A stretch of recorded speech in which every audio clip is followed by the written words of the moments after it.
Hi everybody, this is part 2 of my reading progress update video. This is for my general TBR, and then in a minute I'm going to get to some books that I am going to be reading and one book that I'm currently reading and one book that I read that are books that characters from Modern Family would read.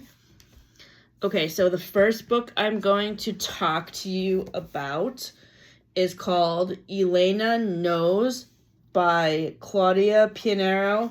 This is a translated work from Spanish that was recommended to me by Taylor at Diaries of Creativity. She mentioned it in her video where she talks about books that Rory Gilmore would read if Gilmore Girls was on in the current day. And she mentioned this book because this is a short story collection about mother-daughter relationships, and there are various mother-daughter relationships throughout the show. We have Emily and Lorelai, Lorelai and Rory, Mrs. Kim and Lane. I think that's about it. There might be another one, but I don't remember off the top of my head. Currently in this book, I am on page 59. The next book I'm reading is The Disaster Gay Detective Agency by Lev H.C. Rosen. This is an LGBTQ plus mystery book that is set in New York City. The four characters in this book are Ollie, Brandon,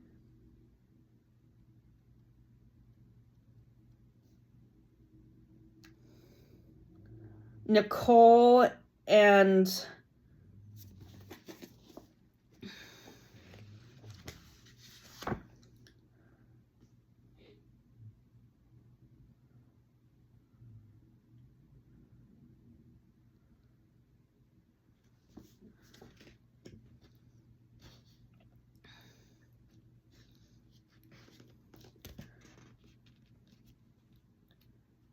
Ian.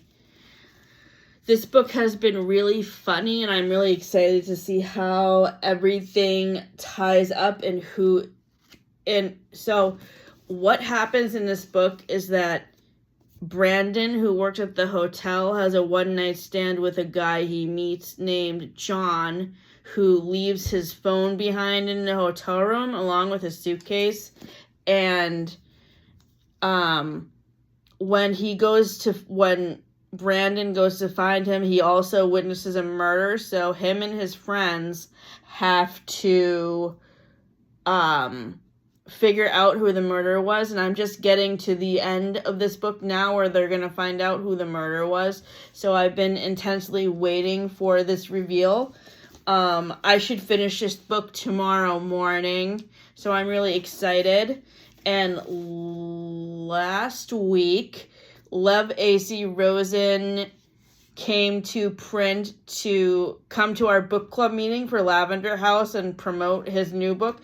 This book came out on, I think, June 5th. And I'm going to be giving it 4.5 stars, and I gave Lavender House 4.5 stars as well.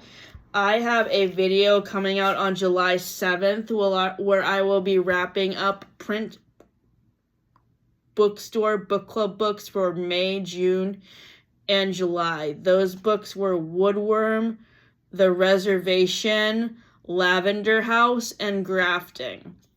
So stay tuned for that video on July 10th. The next book I'm currently reading is Ashley Poston's new release, The Someday Garden.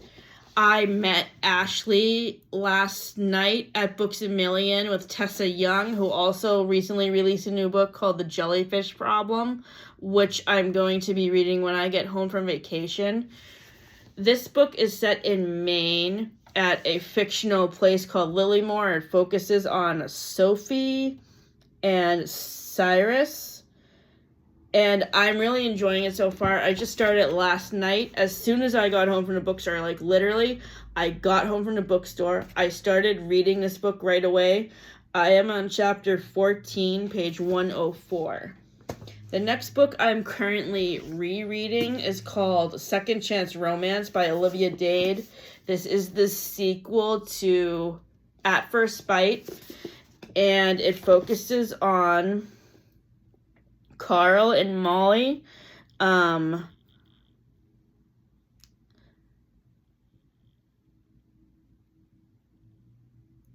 They are friends from high school who dated each other at one point. And I read this book last year because it came out last fall.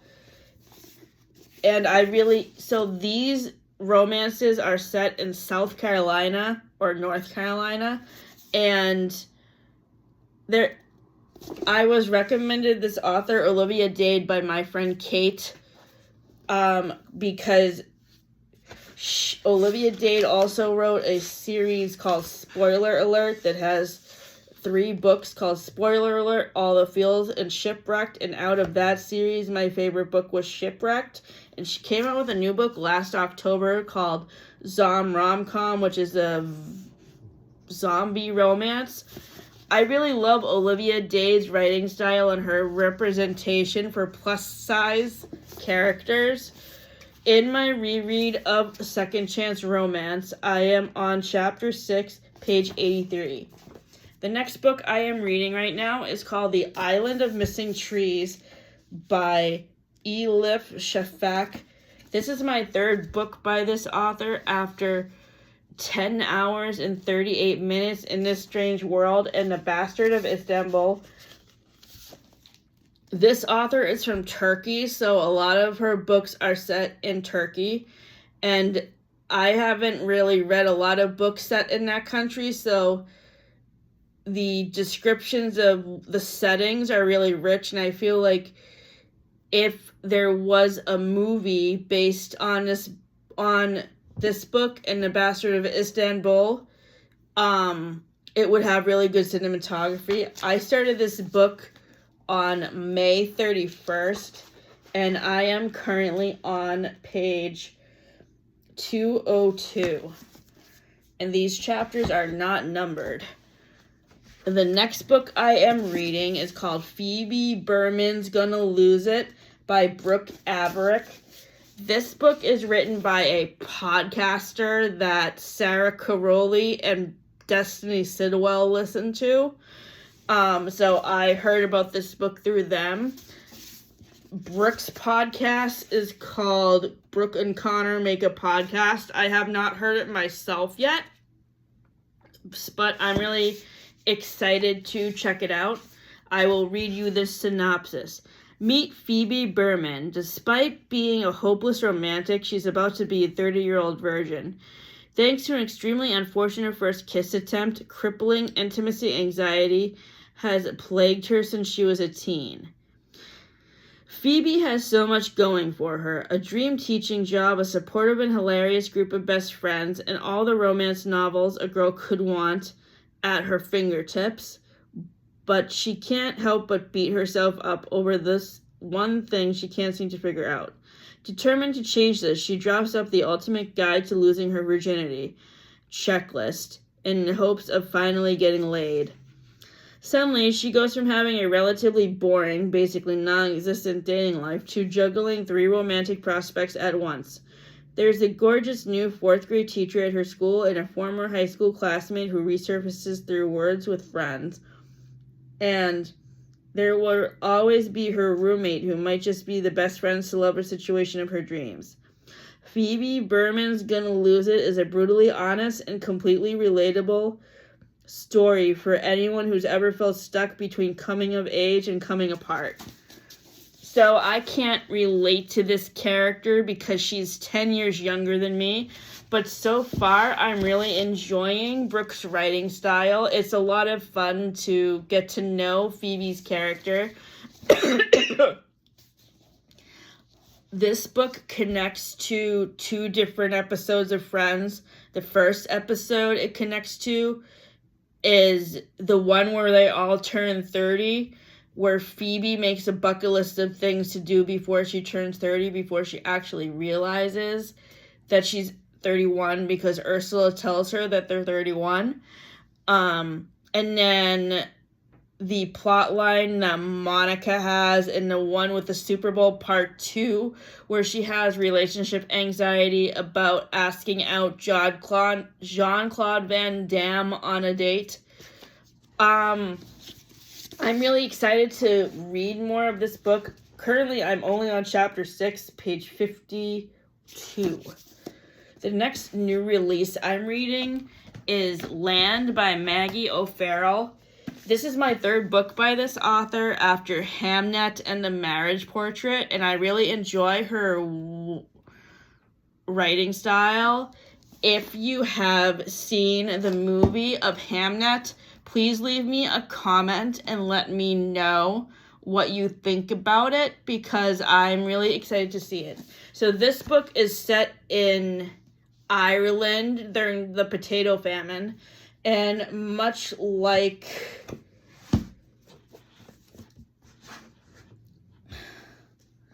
The Island of Missing Trees, if this book was to be made into a movie, I think the cinematography would be amazing.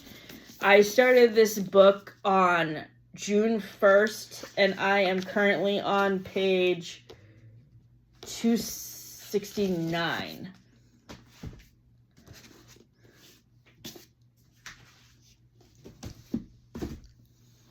So the next section of books I'm reading is books that are books I found on a list on Instagram of books that characters from Modern Family would read.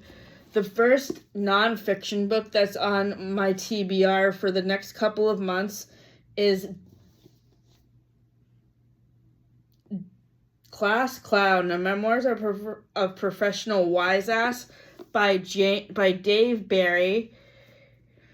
In Class Clown, Dave Barry takes us on a hilarious ride, starting with a childhood largely spent throwing rocks for entertainment. Somehow, he wound up as a humor columnist for the Miami Herald, where his boss encouraged him to write about anything that struck him as amusing and to never worry about alienating anyone.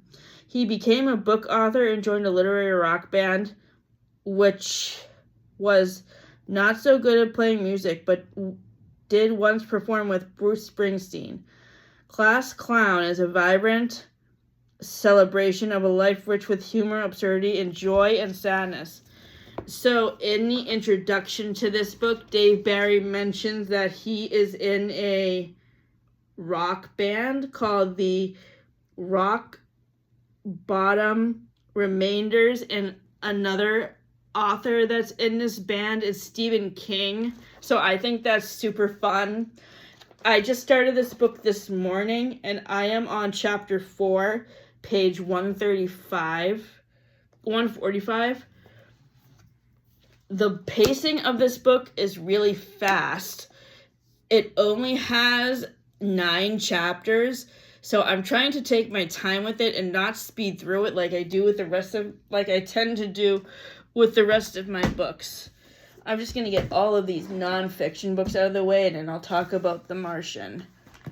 The next nonfiction book I am rereading. The Modern Family character that this book pairs up with is Luke Dunphy, who is played by Nathan Gould. And yeah, I think this character definitely fits Luke because he is a prankster. The next book that the next nonfiction book I'm going to be rereading in July is Brooke Shields Is Not Allowed to Get Old. This was Brooke Shields' memoir from last January. I have read it twice for this TBR, and the character from Modern Family that this book is paired up with is Claire Dunphy, who is played by Julie Bowen, and I think this book would fit I think this is definitely a book that Claire would read because it's about motherhood. Brooke Shields talks about raising her 2 daughters who are named Greer and Rowan. And I follow her on Instagram, and her daughters are just as pretty as she is. I gave this book 5 stars, by the way. The next memoir I am reading that is paired up with a character from Modern Family is Becoming by Michelle Obama. This book came out in 2018 and is obviously by the former First Lady Michelle Obama. Is about her growing up and how she met Barack and their time in the White House. And I really enjoyed learning a lot about her. I have read this book twice, and I usually read it during Black History Month. This month, I skipped my reread during Black History Month because I was reading a lot of other books at the time. But now I'm happy to be rereading it. So this book, the Modern Family character this book is paired up with is Phil, and I don't really understand that pairing. So if people can explain to me why they think this book would describe Phil, that would be great. The next nonfiction book I'm going to be reading that's paired up with a Modern Family character is The Woman in Me by Britney Spears.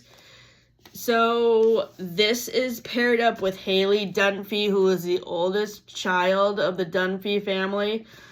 And I feel like this is paired up with Haley because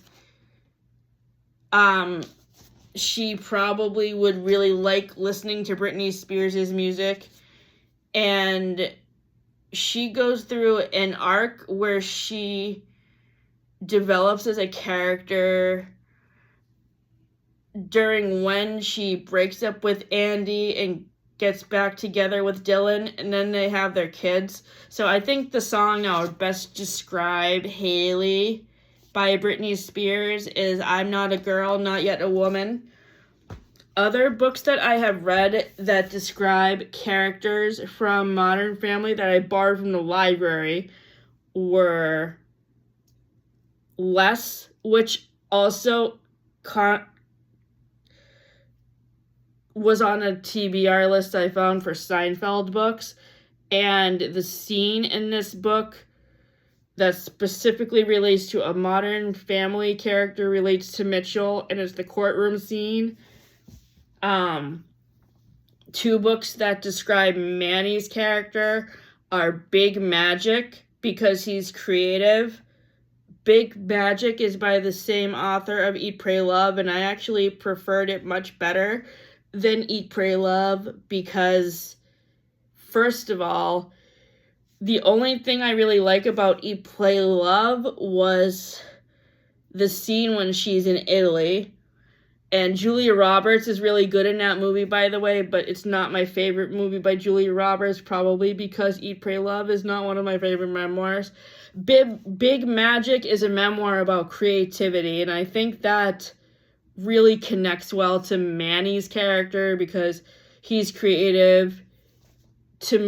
He's the character on Modern Family I connect with the most. He's played by Rico Rodriguez. Manny is Gloria's son and Jay Pritchett's stepson. Jay Pritchett is played by Ed O'Neill from Married with Children. And there's a fan theory that says that Modern Family is supposed to be a sequel to Married with Children because I don't know who comes up with these fan theories. Don't ask me who creates them. But the fan theory basically says that Al divorces Peggy, changes his identity, moves to California, marries a younger Colombian woman who has a son. This is Gloria and Manny. And basically Claire's character is similar to Kelly. Claire is played by Julie Bowen, and on Married with Children,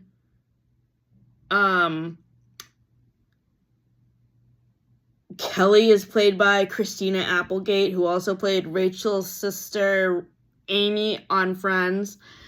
And in Married with Children, David Faustino, who guest stars in season 4 of Modern Family as Claire's old high school classmate, is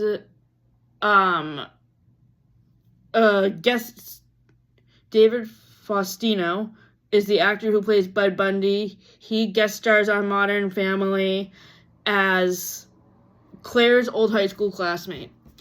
So if you agree with the fan theory that Modern Family is a sequel to Married with Children, let me know. I think it checks out.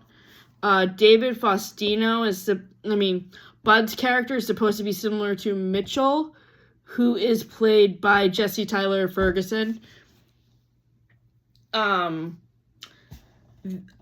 book that I read for book club at Print Bookstore that matches up with a Modern Family character is called My Sister, the Serial Killer. This book also pairs up with Phoebe's character, but there is another fan theory about Gloria that said that she is a criminal that is starting her life over in a new relationship with Jay,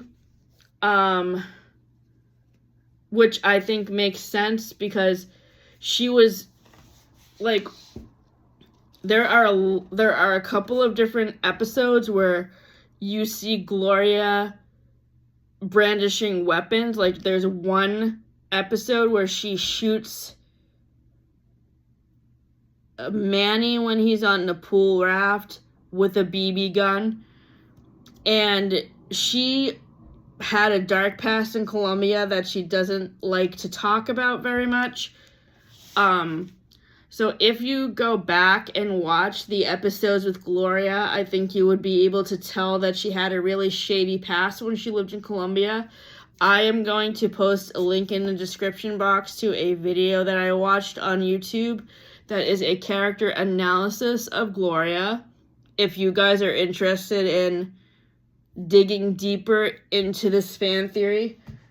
The next book that I read that is connected to, that could describe a character from Modern Family that I forgot to bring in here, is The Love Hypothesis by Ali Hazelwood. And this book connects to Alex Dunphy, who is the genius of the family. She was played by Ariel Winter, who is the voice of Sophia the First on Disney Junior. There is a fan theory that says that Alex is not Phil's daughter, but she was the daughter of an affair from a previous relationship that Claire might have had, and she was conceived in a hotel room at Disneyland. I think maybe whoever came up with this theory about Alex must have kids who watch Sophia the First, because Ariel Winter does the voice for Sophia. That's my guess, though. The next book I read that's paired up with a Modern Family character is The Martian. This was paired up with Luke's character, and I'm not sure how this connects to Luke. It's also connected to Kirk for Gilmore Girls because of all the merch he makes with the t-shirts that say what's going on in Stars Hollow. That's a perfect pairing for this book. Luke, I'm not so sure. I mean, there's a movie about this book that's based off of this book that stars Matt Damon in it that we're going to be watching on Saturday.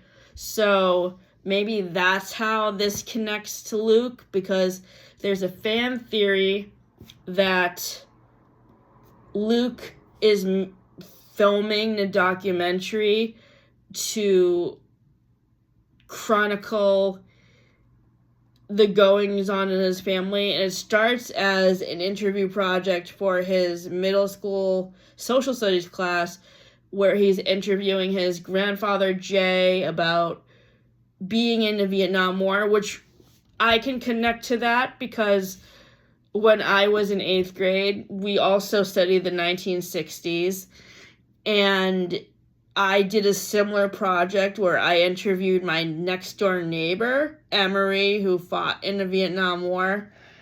I don't have that interview anymore. That tape has probably gotten really old and disintegrated, but it was a really good interview, and I wish we had kept it for posterity so I could go back and watch it again. And there is another fan theory that's connected to the documentary that... Okay, so there are 2 different theories about who is making the documentary Modern Family. One theory posits that it's Luke, and one theory posits that it's Manny, because he's like really into creativity and art, and he's also the center of a lot of the family scenes. So when I was watching the videos about Modern Family fan theories for my research, I thought to myself, why couldn't these theories about Luke and Manny making the documentaries be combined together? Because they could easily make the documentary together and combine the footage and cut out stuff that might be repetitive. And also,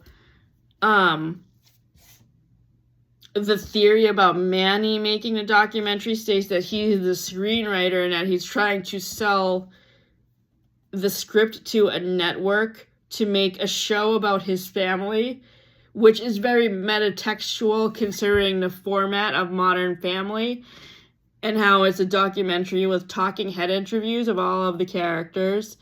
So I wanted to know if you guys have read any of these books that I have talked about and what you also think of these Modern Family fan theories. So please leave your comments in the description, and I will be back. Oh, actually, I have a couple of other things to talk about. The first thing I want to talk about is my mid-year freakout tag. This is where I go over, like, my favorite and least favorite books of the year and what books I'm anticipating for the second half of the year. One book I was highly anticipating for the second half of the year is this one, and I hope it's really good because so far this year's new releases have been a mixed bag for me. As I was mentioning before, Brooke Averick is a podcaster. I have also read 2 new releases from 2 booktubers that I follow, Haley Pham and Cindy Pham. No relation. I think they probably just have the same last name. I don't think they're related. So Haley's book is called Just Friends, and it came out on March 3rd. And I was really, really so excited about it. So I loved her writing style. I loved the relationship development between Blair and Declan. And if she writes a sequel to Just Friends, I would love to see how that relationship further develops. Her writing is good. It just could have gone through another round of editing because I, like other people who review the book on Storygraph and Goodreads, they noticed that there were a lot of typos. So I gave Just Friends 3.5 stars. Another disappointing new release that I read was Abby Jimenez's book, which is the second book in the series with Say You'll Remember Me. The third book of that series is coming out next year, and it focuses on Mike.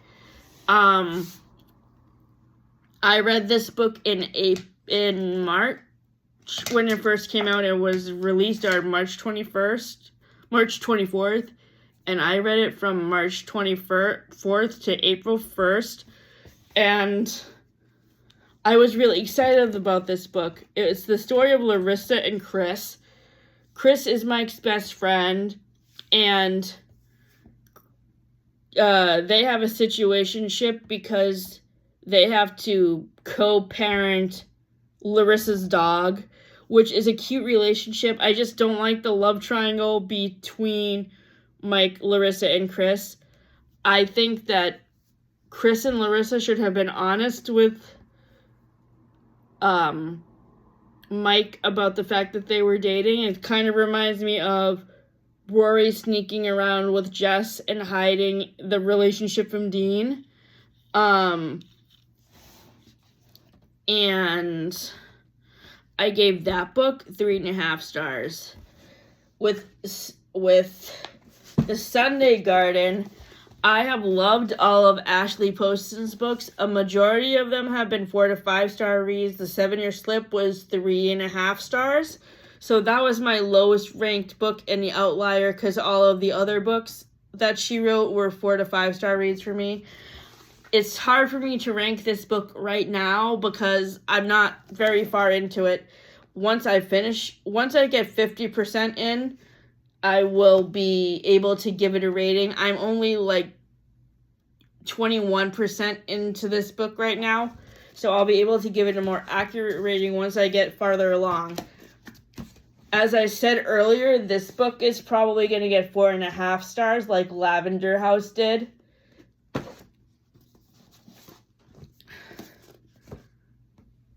And then books I'm highly anticipating for the rest of the year.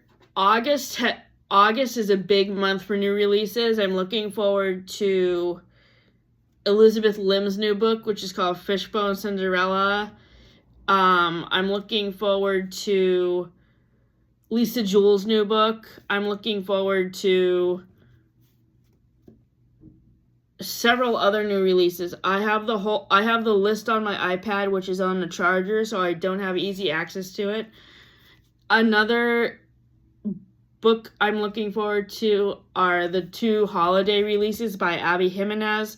A Very Merry Christmas, which her daughter illustrated, so I'm really excited to see her daughter's illustrations. And Christmas Staycation, which is the 3rd book in the series with How My Neighbor Stole Christmas. So that series has been all over the place with ratings. Book 1, How My Neighbor Stole Christmas, was 5 stars, and book 2, Merry Christmas, You Filthy Animal, was 2.75. Because I think the character who is the main female character could have been more developed. So as far as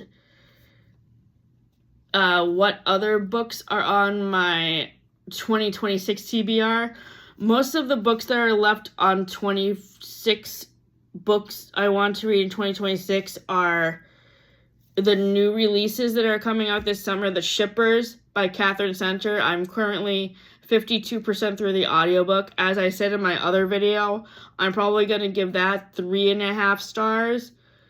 And I went into all of my details in the video about why I'm going to give it 3.5 stars. But to reiterate those, the audiobook is very well narrated. The main female character is obnoxious. The main male character deserves a lot better than her because she's annoying and immature. And then the side plot with the parents getting divorced, I hope that works out nicely, but it doesn't seem like it will because the father was pretty neglectful of his kids throughout their whole childhoods. So I don't know if there's any coming back from that, but who knows. So I'm not sure if I'm going to finish The Shippers, but I listened to the author's note by Catherine Center this morning, and she basically said that the ending is happy, so I'm assuming that Cooper and JoJo must end up together, and the parents must work out their issues and not get divorced. I'm really hoping that's what happens. I mean, that is what is keeping me holding on to finish this. I really am very close to DNFing now because of the fact that JoJo is so insufferable and I really can't stand her very much. The other books that I have left to read on 26 books to read in 2026 are Harry Potter and the Half-Blood Prince, Harry Potter and the Deathly Hallows, and Edge of Eternity by Ken Follett, which are all really long. So I am waiting until October or November once all of the other From Manhattan to Stars Hollow TBR books are finished before I delve into these super long books. Both of the last two Harry Potter books are 750 pages, and then Edge of Eternity is over 1,000 pages. And right now, I'm reading too many other books at once to start longer books, and I need more room in my brain in order to analyze these books. And I can't do that at the moment when I'm talking about so many other books. So if you have read any of these books, please tell me what you think of them. If you can think of any other books that you think I should read that describe characters from Modern Family, please also leave me a comment. And who is your favorite character from Modern Family? My top 3 are Lily, Cam, and Alex. So thank you for tuning in. I hope you guys have a great week. And this is going to wrap up all of my June content because I just talked about a bunch of things in one video that we're going to go across 3 videos. So, Matt and I will have our June entertainment wrap-up video out on July 10th, which will contain book and movie and play reviews from June. We will also be doing a book to movie comparison of The Martian. We will also be talking about what we think of Pam from The Office and if we agree with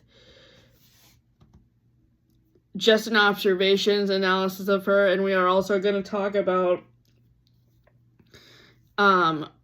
reacting to Miss Mojo's fan theory video about Toy Story 5 to see which theories ended up being true. And I will also be including a book to movie comparison of West Side Story that Kathleen and I are going to watch. So that movie will be out on July 10th after dinner.